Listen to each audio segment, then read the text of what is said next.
for being here and participating in today's SISSA IFPU webinar of gravity. Today we have with us Sébastien Renaux-Petel, and Sébastien is currently a researcher at the Institute of Astrophysics in Paris, and he has a vast experience in primordial cosmology. Throughout his academic years, he has been dedicated to the study on different topics. For instance, as I said, primordial non-Gaussianities, embeddings of inflation in high energy physics and multi-field effects, and stochastic inflation. He got his PhD in 2010 under the supervision of Professor David Langlois, and afterwards he moved to the University of Cambridge in the UK. Then he became a fellow at the Institut of Lagrange in Paris in a joint position between the LPTHE and the Institute of Astrophysics in Paris. And since 2014, he has been working as a CNRS researcher at the Institute of Astrophysics in Paris. And he's going to talk about primordial features with the stochastic gravitational wave background today. Please, Sébastien. Thanks. Thank you. Thanks for the nice introduction. So I'm very glad to be able to give this talk. This will be I talk about basically a project that has been out relatively fairly recently, December last year. So you basically done with excellent collaborators, postdoc with me at IAP, Jacopo Fumagalli and Lukas Witkowski. So let me begin with basically the key message. Basically, I want to tell you that so-called primordial features are extremely motivated theoretically, and that if we detect some of them, this will be really a major breakthrough for primordial cosmology. So by primordial features, cosmologists mean oscillations in typically the primordial scalar power spectrum of the density fluctuations. And what I want to explain today is that these features in the primordial density power spectrum, they result in features as well, but now in gravitational waves, and more precisely in the frequency profile of the energy density of the energy density spectrum of the stochastic background of gravitational waves as a function of frequency. And so the dream is that, okay, if we're lucky, maybe one day we will see a stochastic gravitational wave background, different frequency range, let's say maybe in LISA. And if we see oscillations like that, which I will detail, this could be smoking gun signature of a sharp feature of a transition of a localized event during inflation. And what is really interesting is that with gravitational waves, one can probe a part of inflation that one does not have access to otherwise, CMB, loss structure. So we can really probe inflation in a way that is just not possible. And we have absolutely no idea of basically what is inflation, what is a mechanism driving inflation on these scales, which can be very different from single field slow roll and boring power law spectra that we see on large scales. So that's basically the key message, and I want to enter into details. So the outline of the talk is this. So I'll try to explain what are features and why they are motivated. What is the physics behind that? And then after that, the main part of the talk is to explain that, okay, one can have unusual aspects on small scales, peaks of the power spectrum, features, and how this results in specific signatures in the stochastic gravitational wave background. And most likely I won't have time to go through this third part, depending on how I talk and whether you have questions. Maybe I will have time to flash some of the things here, but okay, in case you have questions, I can talk about it. Let's see. So let's begin with things. So just to everybody on the same page. So talking about inflation, this period of accelerated expansion that solved all the conceptual problems of the hot Big Bang model, and crucially, that gives a mechanism by which we explain the structures in the universe through the amplification and stretching of vacuum quantum fluctuations. And well, we want to characterize that to see whether this astonishing picture is indeed correct and learn about it. So observationally, we have wonderful data, especially from Planck in the last years. So Planck characterized the temperature anisotropies, the polarization at the level of different statistics, 2 points, 3 points. And the result is that the simplest model seems to work. So the density fluctuations seem to be pretty much adiabatic, almost scale invariant, Gaussian, and one can explain that, or just feed the data very simply with the simplest scenarios of inflation that have been put forward in the 80s. Single scalar field, single field slow roll. Well, as you know, no one actually believes in these models. They are toy models, which is good. They are phenomenological good parameterizations. But as theoretical physicists, we want much more. These models, they are decoupled from the rest of physics. You invoke a scalar field, you don't know what it is. It's not related to the standard model. And you, it's very often, it lacks UV completions. There are many reasons why these models are just the beginning.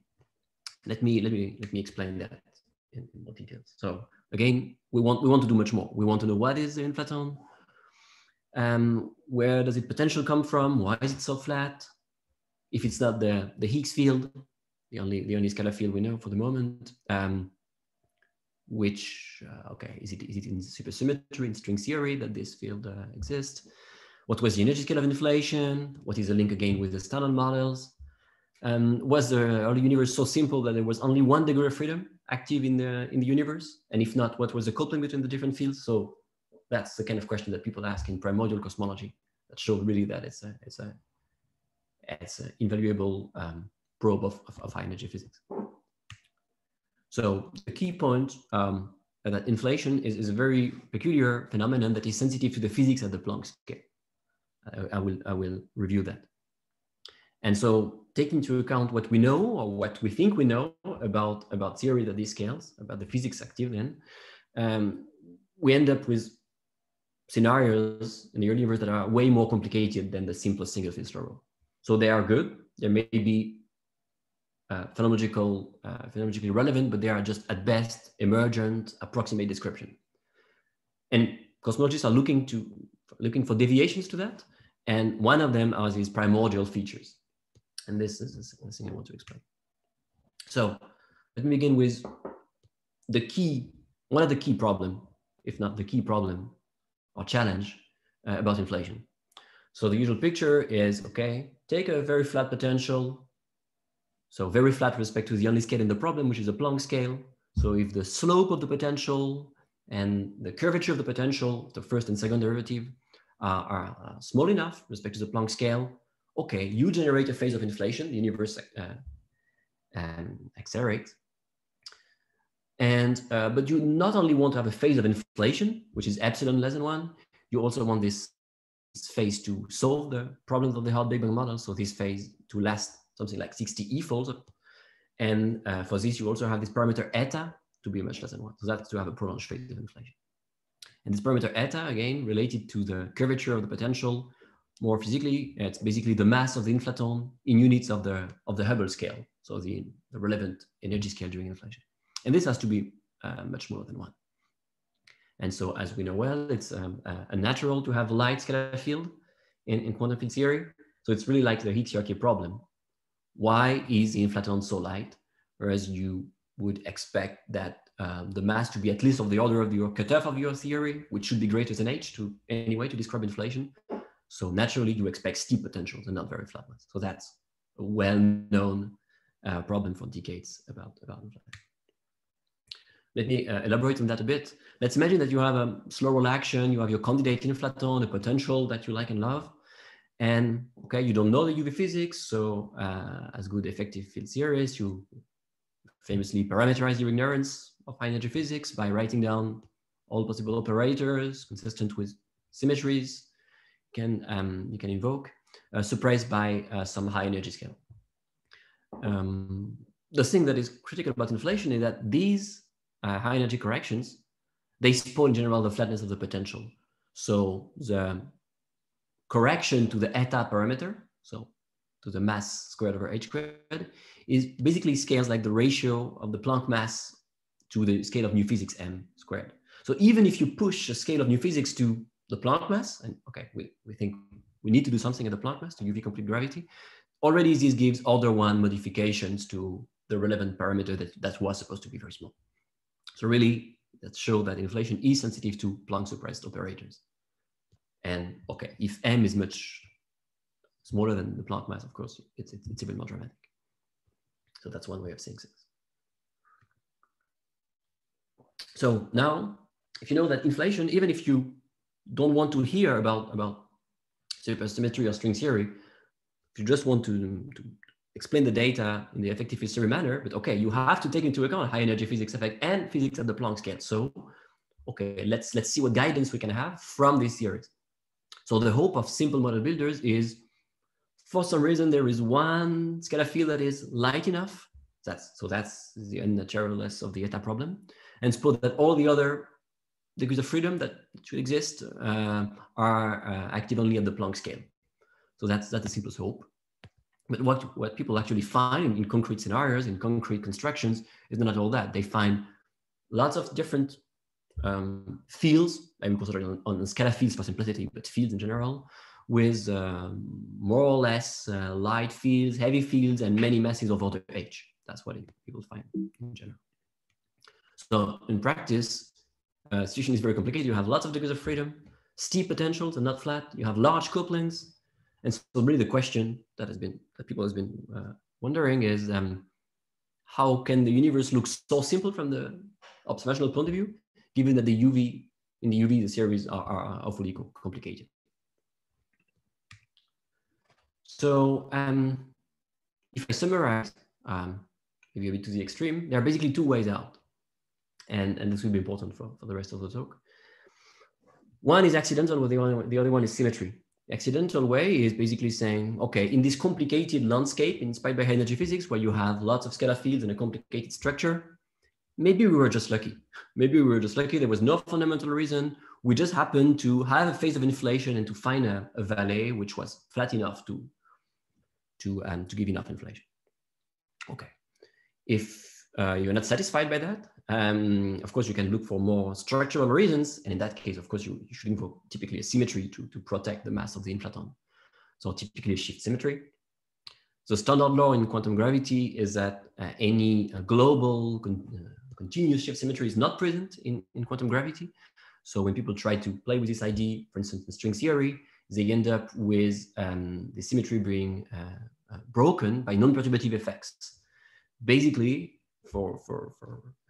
as a low energy perspective and naive cosmologists, this give rise to this monodromy structure where, in addition to your potential that was just flat that you were thinking about, there will be superimposed oscillations coming from these non-perturbative effects. So there are basically these two ways. And what I want to explain are these two motivated ways to tackle the eta problem and to realize inflation. So this way is really to tackle it. This way is really to say, okay, I don't care. It was just an accident. They both give rise to so-called features. So let me explain that. Different types of features, sharp features and resonant features. I concentrate on these sharp features during the talk, but let me explain both. So let's look at the power spectrum of the curvature fluctuation zeta. Sharp features, so localized event in time, for instance, a step in the potential or a turn in field space, will give you modulations of your envelope of the power spectrum with oscillations that are periodic in K. So really, again, the link between the first option is imagine that, okay, inflation was accidental. For some reason, the potential was flat enough during 10 E-folds, but then maybe there was another phase of 10 E-folds, and then another phase of 10 E-fold, and during some turns in field space, which would be here mild turns or here sharp turns, this will have consequences. That's what I'm talking about. The fact that, okay, there were more, it was not just single field struggle, this was emergent description. And in that case, you end up with this type of, let's say, correction to the naive power spectrum. signaling a localized event in time. And you can really understand why this gives a periodic structure that is a periodic in K. Basically, all the mode functions of scalar fields in the universe, deep in the UV, in the Bunch-Davis vacuum, they oscillate like in flat space-time, so exponential minus ik tau. And now if you have a specific time during your inflationary evolution that is selected, of course, you also select the scale, K of the feature that basically cross the variable radius at that time. And very straightforwardly, you end up with this periodic structure in basically cos of K over K feature, or equivalently, again, linear oscillations in K. The other type of features, resonant features, they really come from these other type of models. There may be of different origin, but really the paradigmatic origin is the following one. Like in monodromy type of inflation, you have a resonance between rapid oscillations of your background. So here's these wiggles here, and the oscillations of the quantum modes, these type of oscillations. And here you can see that this gives rise to actually oscillations that are periodic, but now in log of K. So really different physics and different consequences. You can understand that actually quite quickly. Imagine that you have heavy oscillations with a mass scale m, which is much greater than h, so rapid oscillations. So in terms of number of e-folds, this makes appear as a ratio m over h. And well, in inflation, you have a link between the scale k and the number of e-fold at which you're probing this scale. Basically, k is proportional to exponential times the number of e-fold. And with that, just straightforwardly, you end up with a structure. Of course, I'm flashing things here that end up being periodic in log of k. Now with a frequency that is basically omega log here, that is the ratio between this mass scale of new physics and the energy scale during inflation. So to summarize, we have these two types of features describing very different physics that are very much motivated. People have been looking for this type of features, which could be a sign of physics beyond single-field slow roll for quite some time now. I have been concentrated on features, but also, of course, this type of phenomenon can also give rise to non-Gaussianities, but I will not discuss that today. And this has been extensively studied in the CMB and in the large-scale structure. We got interesting constraints, but of course, no detection. Otherwise, of course, the field of inflation would have been changed, and we would not start by saying that single-field slow roll works. Is that good for the moment? Can I move on, or are there questions or remarks?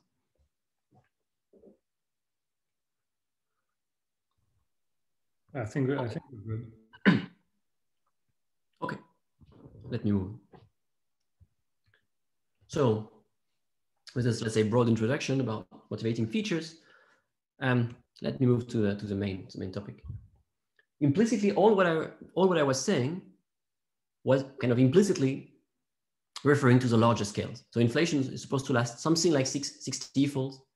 And let me remind you that with the CMB large scale structure, we only constrain the first stage, or at least the first observational stage of inflation, something like 10 e-folds. And features of new physics that people have been considering and have been trying to constrain from the observational point of view, they can only be small because we see that the power spectrum seems to be a boring power law. So it has to be 1 plus small correction.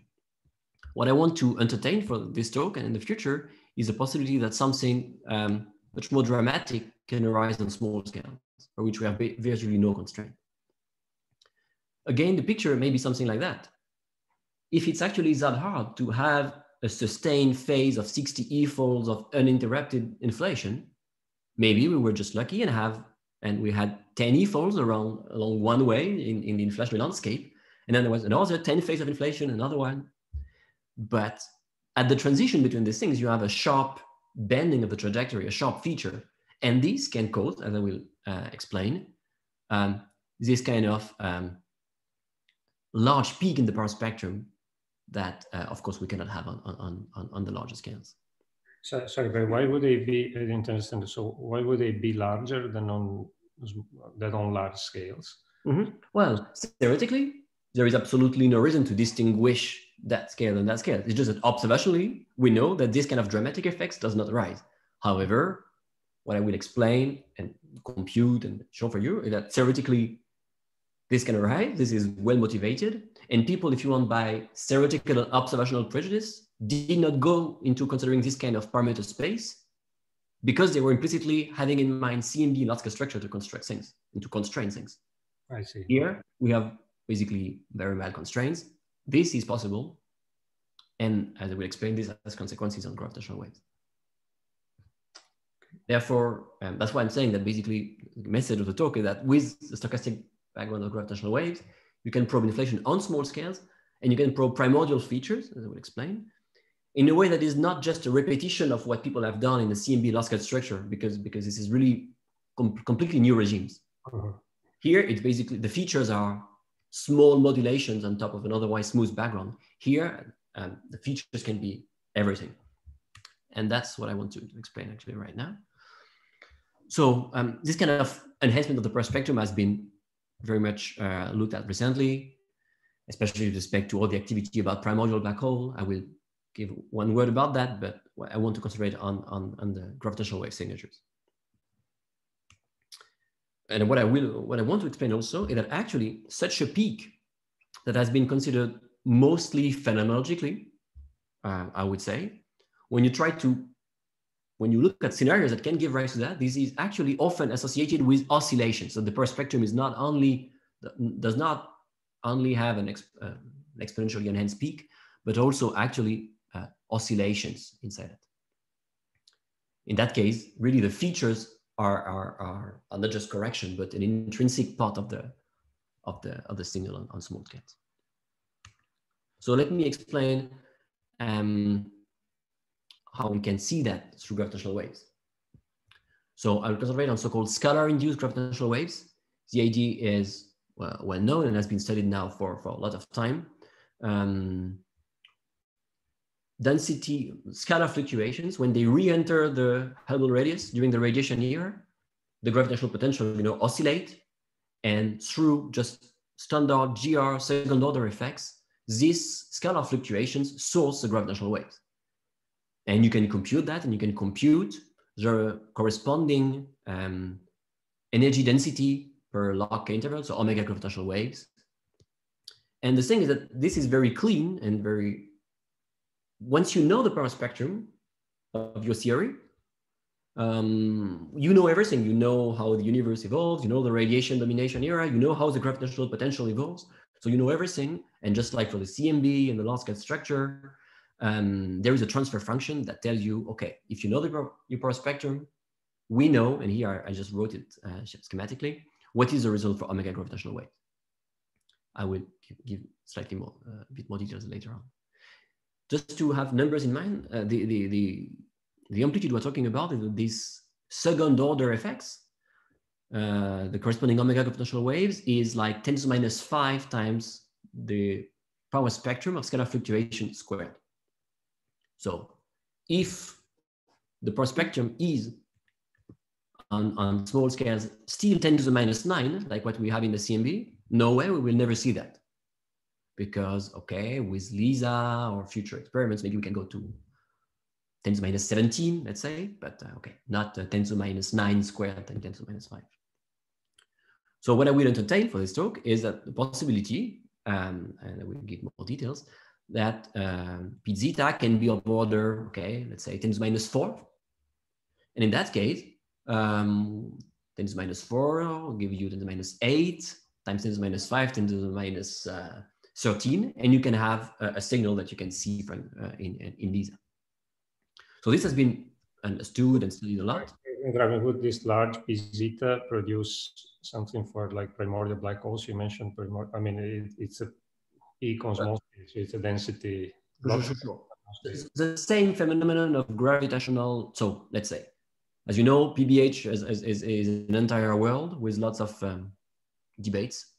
To put it short, if you use let's say the textbook criterion that p zeta has to be enhanced to 10 to the minus 2 to give PBH, this can be debated, but that's, let's say, the standard stuff. Okay, so you don't. But if you have p zeta, which is just marginally smaller, but still 10 to the minus 4, you basically get no PBH, again with caveats. However, the gravitational waves are way more robust. I see. Okay. So you can, if you want, so maybe in some scenarios you have PBH and these scalar-induced stochastic backgrounds, or you don't have PBH, but you still have that, because that's much cleaner in that sense. I see. Okay.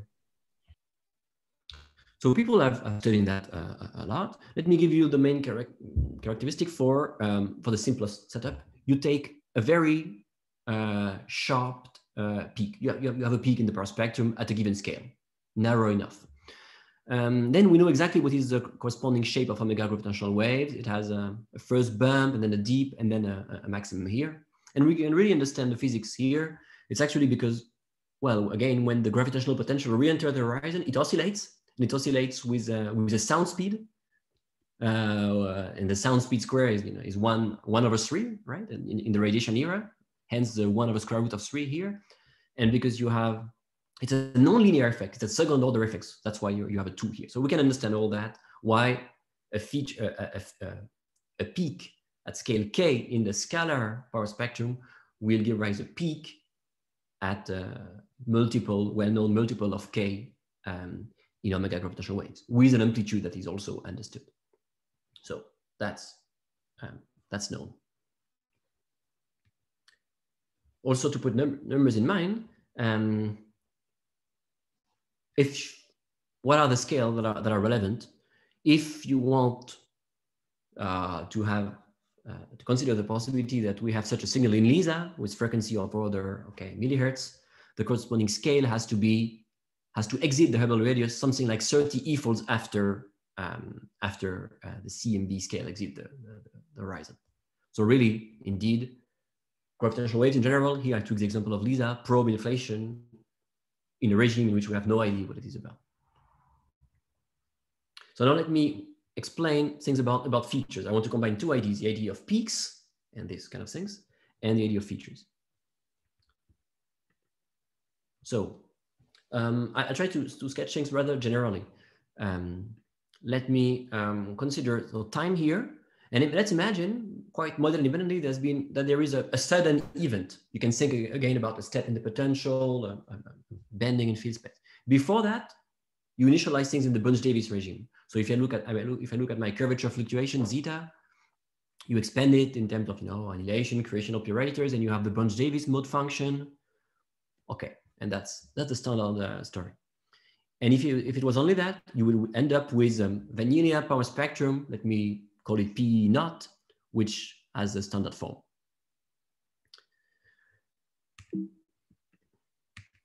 Now, if you have something like a sharp feature, later on, this will generate an excited state. In general, let's suppose that you have something dramatic arising here, but afterwards your theory becomes standard again. So you have a feature, you have a step, and then physics becomes standard again.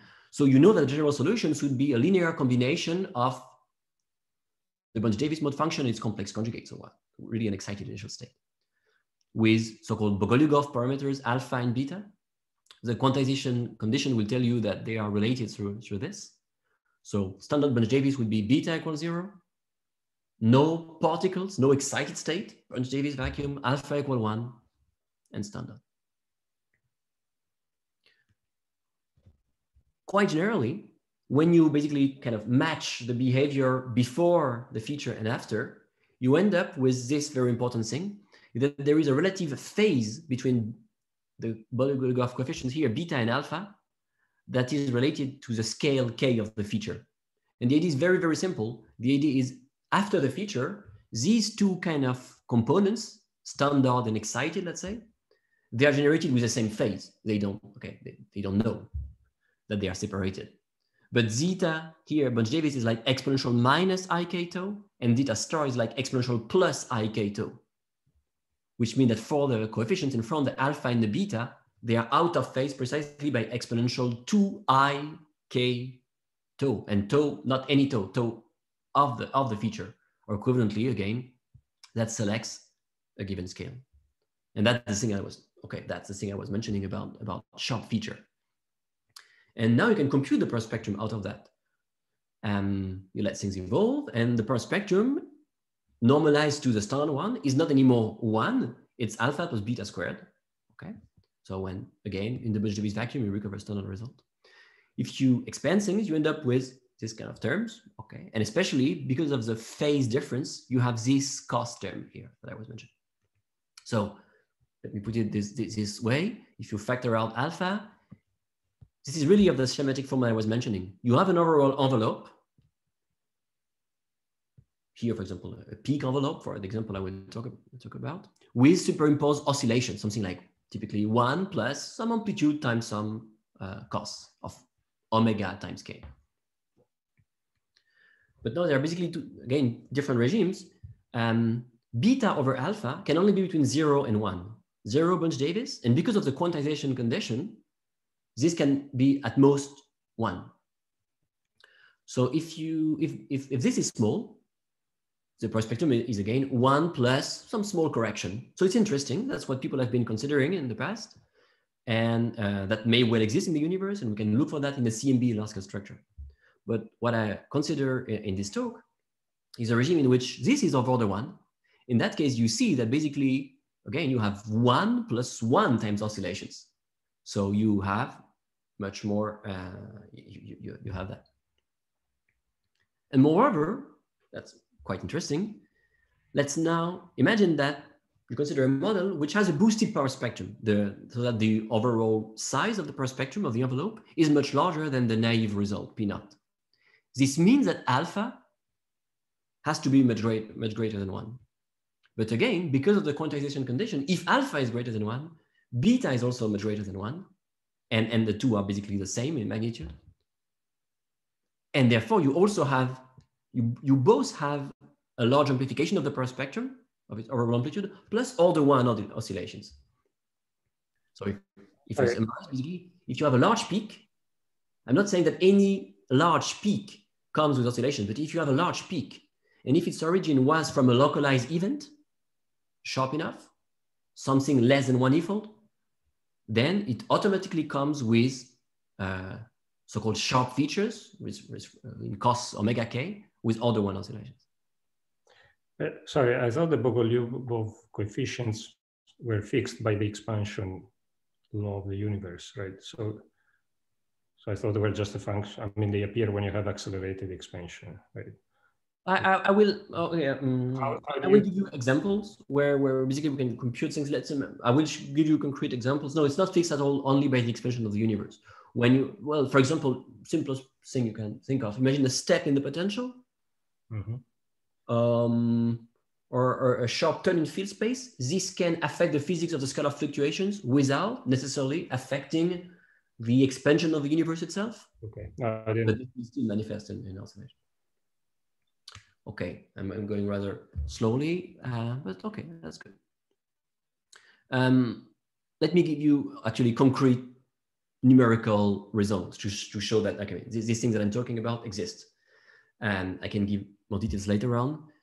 The examples that we considered are, again, inflation in a multi-dimensional field space. Imagine that you inflate in one direction field space, and because of the complicated structure of the potential, then there is a sharp transition, and then you move in another direction.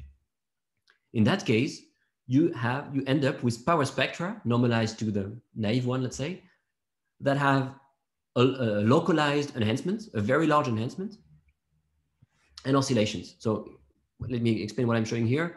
These are two plots explaining the same story, but for different parameters. These parameters are what? The two essential parameters are the duration of the turn. It should in numbers of e-folds, so it should be less than 1 for it to be sharp. So here it's 1/2 or 1/4.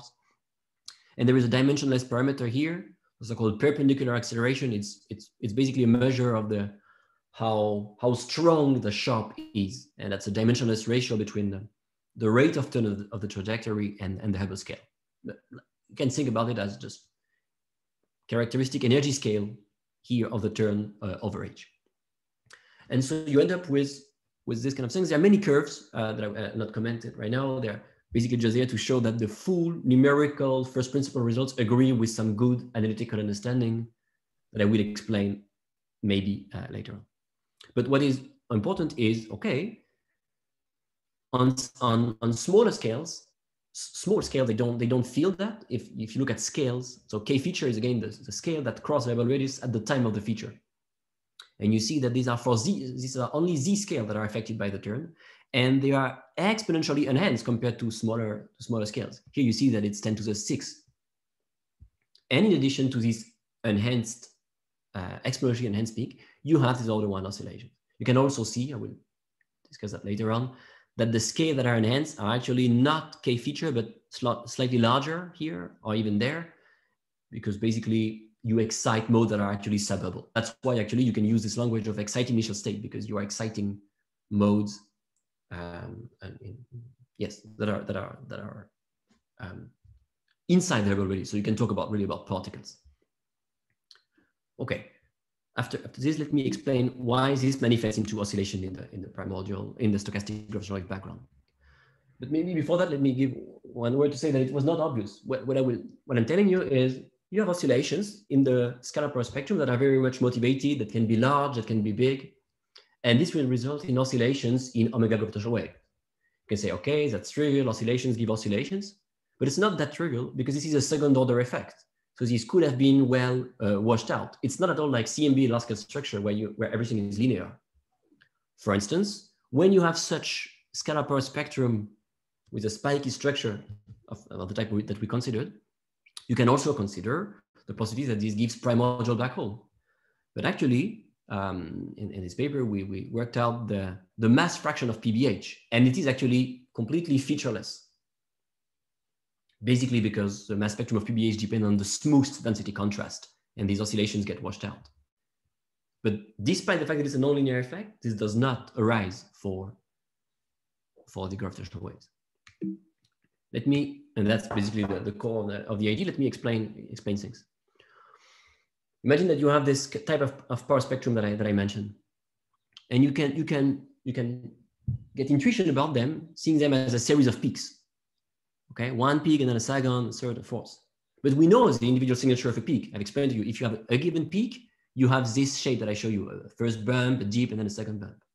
But now, of course, if you have a given, you have the corresponding signal for one peak, and then for the second, and for the third, and you can see that, okay, the overall resulting shape will have maybe a first large bump, and then a second, the most important bump, with oscillations. And you can already see that here, the oscillations are order 1.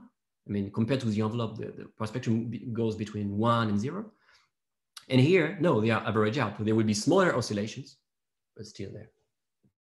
It's actually more complicated than what I just explained, because it's because again, it's a nonlinear effect. So it's not only one peak will give one peak. Because it is quadratic in the power spectrum, you also have kind of interaction between peaks. And you can work out quite generally, and this has been done before us, that if you have different peaks at different locations, Ki, you can have, you know exactly the location of the maxima corresponding to these, in gravitational waves corresponding to these interactions. And with actually relatively easy to see that if your initial spectrum has peaks which are periodic in K, with a periodicity delta K, you also end up with a signal here that is periodic, with a periodicity that is delta K, again, over square root of 3, related to the equation of state during radiation. And it's not much more complicated. If you have in mind resonant features, so remember that these are the features that come from other mechanisms and that are periodic in log of K. Actually, you also end up with a periodic structure in log of K, with slight caveat that I will mention. So you can also forget about this intuition and just press enter and see the numerics. And the two are useful, and you can compare them.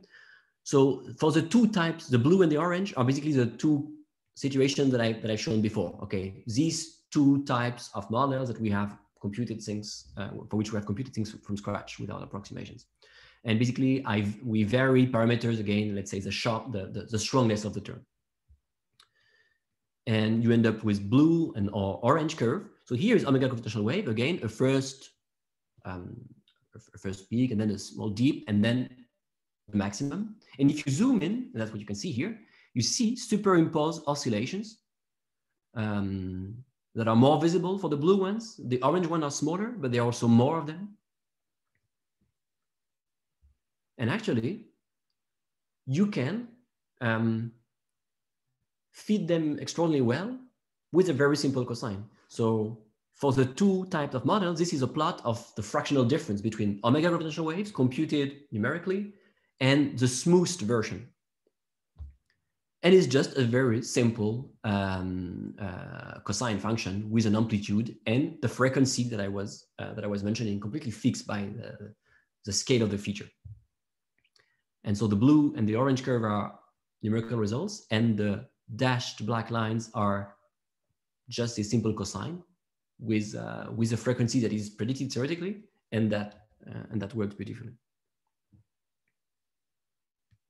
So to summarize, I'm saying is if you have a power spectrum that has an overall envelope modulated by some features periodic in K, you will end up with signatures in the scalar induced gravitational waves with the overall amplitude, the overall shape, let's say, of omega gravitational waves that is determined by the envelope. And these oscillations will result in oscillations with a known relationship between the two frequencies. And because of the averaging out effect that I was mentioning, if you start with order 1 modulations in the power spectrum, you end up with typically 10% oscillations. That's what is seen here, right? Here you had something like 18% modulation or 10% modulation. Okay, how much one can hopefully see that in the future? There's been lots of efforts, especially with respect to Sébastien, just to remind you, you have about 5 minutes to 10 minutes. Sounds good. I'll basically I'm almost done with the second part, which what I had in mind, and if people are interested, I can flash details about other stuff. But you got the main message. So in LISA, let me concentrate on LISA for definiteness. People have been wondering, okay, how well one can reconstruct a spectral shape. So again, omega gravitational wave as a function of frequency. And things are a bit subtle, especially when, well, there are more experts here than me. But if you look at standard sensitivity curves, they are called power law integrated sensitivity curves. And they basically assume a smooth power law throughout the frequency regime. Of course, our signal is not at all a smooth power law throughout all this frequency range. So people have worked out before that you can adapt that and have a so-called beamed power law sensitivity. And that's a relevant thing that you should use to estimate how much such a signal, like we can have, that we motivated, can be seen in things like LISA. And it seems that actually, yes, these kind of oscillations appear resolvable with LISA if the signal is high enough. There is still future work to do if really to see whether one can indeed really resolve these 10% oscillations, but that's work in progress. I'll go quickly about that. You can similarly study how a resonant feature with periodicity in log of k manifests itself in omega gravitational waves. And it's similar, but actually more complicated or even more interesting, where you have two types of oscillatory patterns with a frequency and a double frequency. But let me skip that. Let me, in the remaining, something like 3 minutes, let me flash the most important things that I could have talked about that. Let me skip things. I mean, I told you I had in mind that okay, people can ask questions, or they can look at slides afterwards. Let me skip things. This slide tell you that for these sharp turns in multi-field inflation, we have an analytical control over everything, and really we can understand the shape and the amplitude of the enhancement, which are basically exponentially sensitive to the kind of angle swept by the trajectory during inflation. And you have order 1 modulation, here you see a sine square, so it really goes between 0 and 1, that oscillates much more rapidly than the envelope. And that's really a characteristic feature. With again, the frequency of the oscillation there that is set by the scale crossing the variable radius at that time. So there are really two scales in the problem.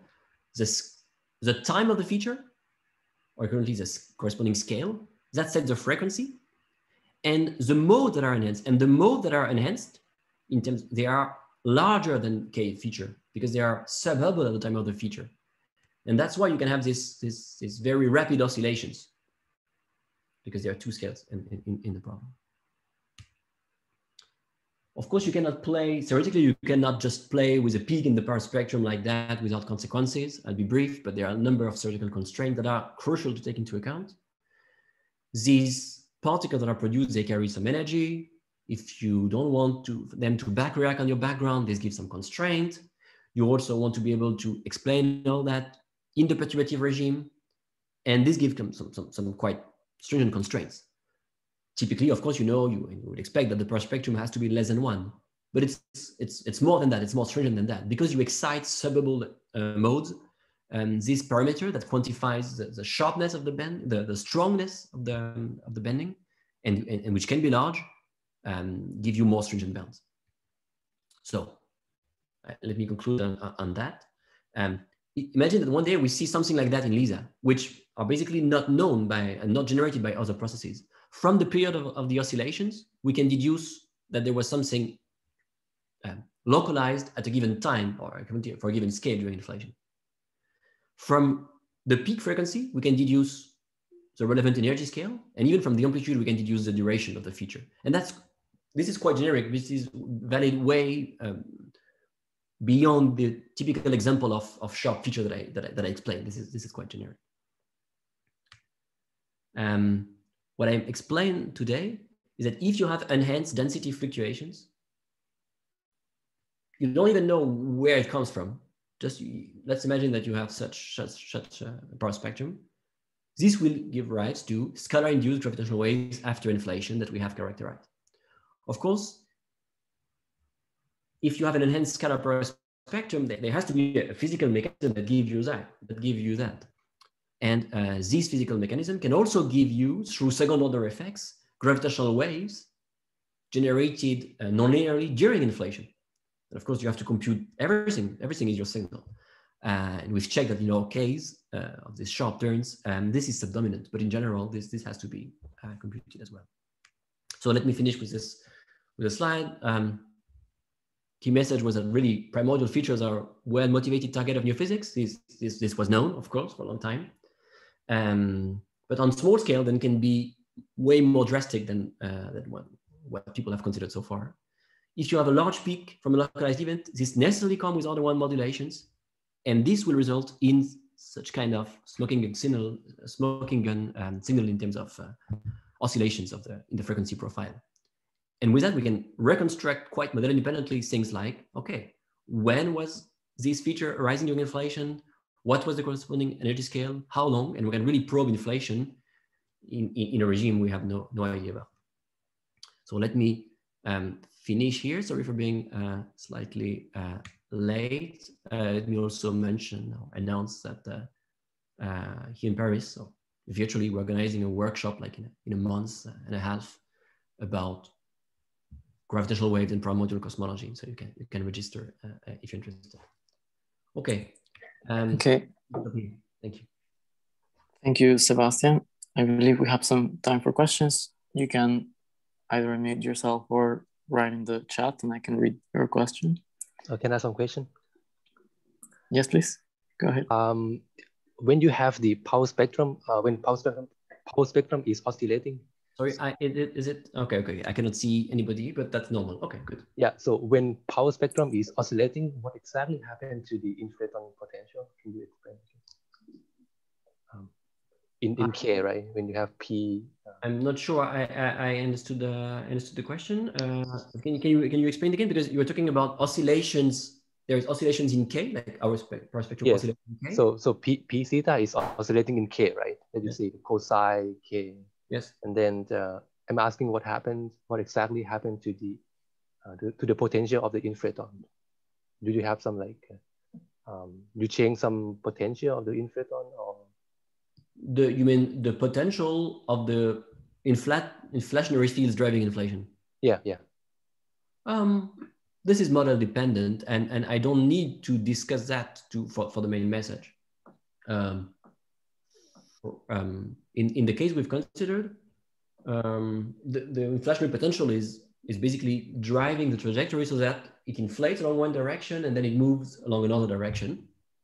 And this is enough, because if it is sharp enough to generate these characteristic oscillations, because again, it selects a given time, the time of the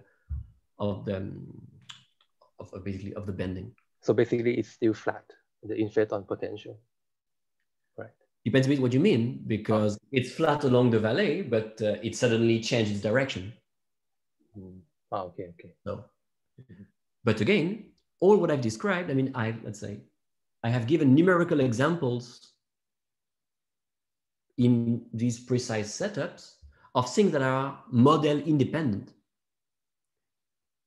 All those things apply if you have any type of mechanism. For example, even a single scalar field with a step in the potential is known to produce this kind of oscillations. And I've explained to you why. As soon as you have something that is arising in a small amount of time during inflation, typically less than 1 EFO, well, you have these oscillations.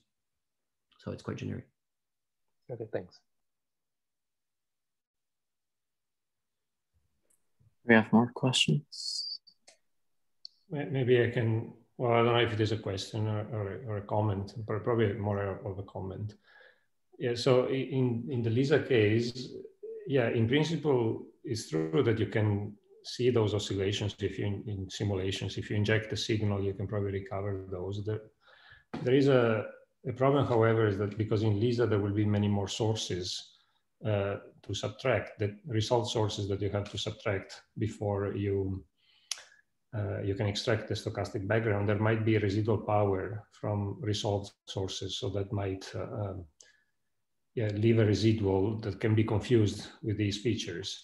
So I guess, but for what you have in mind, perhaps more interesting than LISA would be to look at resonant bars or constraints coming from binary pulsars or the Earth, in the sense that if you have a very sharply picked feature, that might might enter in resonance with if you have a resonant bar which has exactly that frequency, that will excite resonances in the bar. And in fact, resonant bars, well, they're typically higher frequencies, but as far as I understood, you don't really know what the frequency of these features is. I mean, it's completely phenomenological. So resonant bars have very good sensitivity, but very sharply placed in frequency. And similarly, the Earth or the Moon, I mean, there are bounds on the stochastic background from the Earth.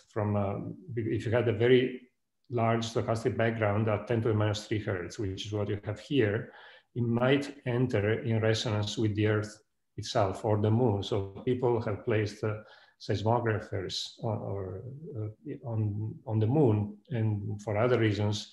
But those data have been used actually to put constraints on very large stochastic backgrounds in the millihertz band, even before LISA. So I don't know where those bounds are in this figure, but you might put an upper limit, the stochastic background. And similarly for pulsars, people have used pulsars, which are binary pulsars, which are very precise clocks, to put constraints on the stochastic background at very specific frequencies. So you might exclude some of the frequencies in this plot based on that.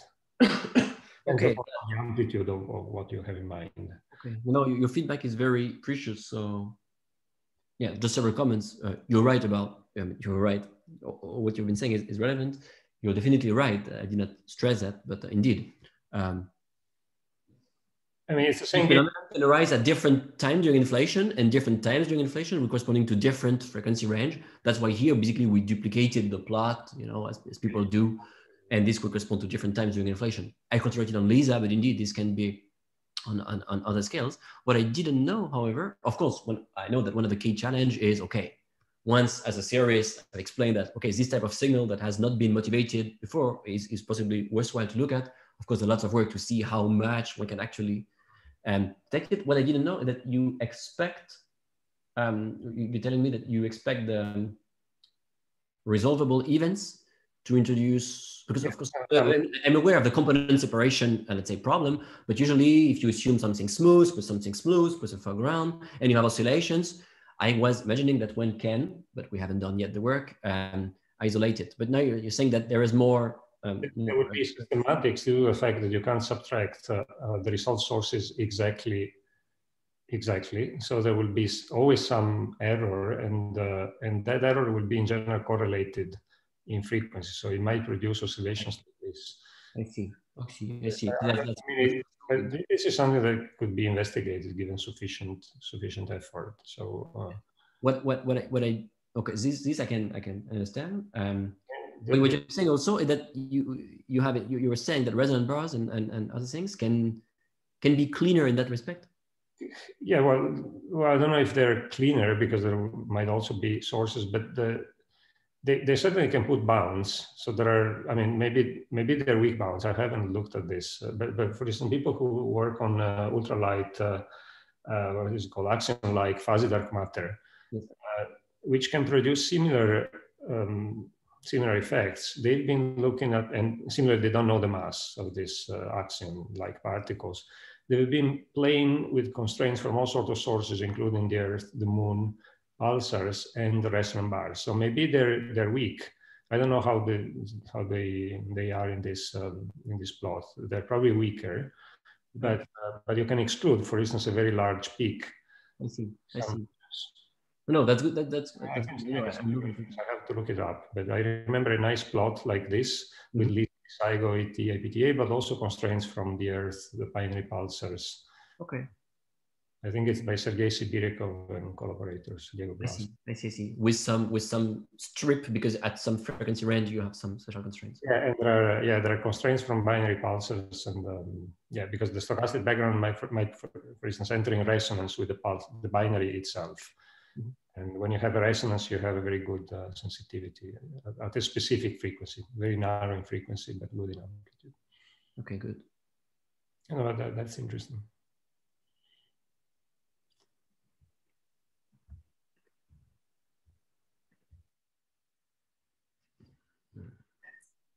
Let me see if there are more questions.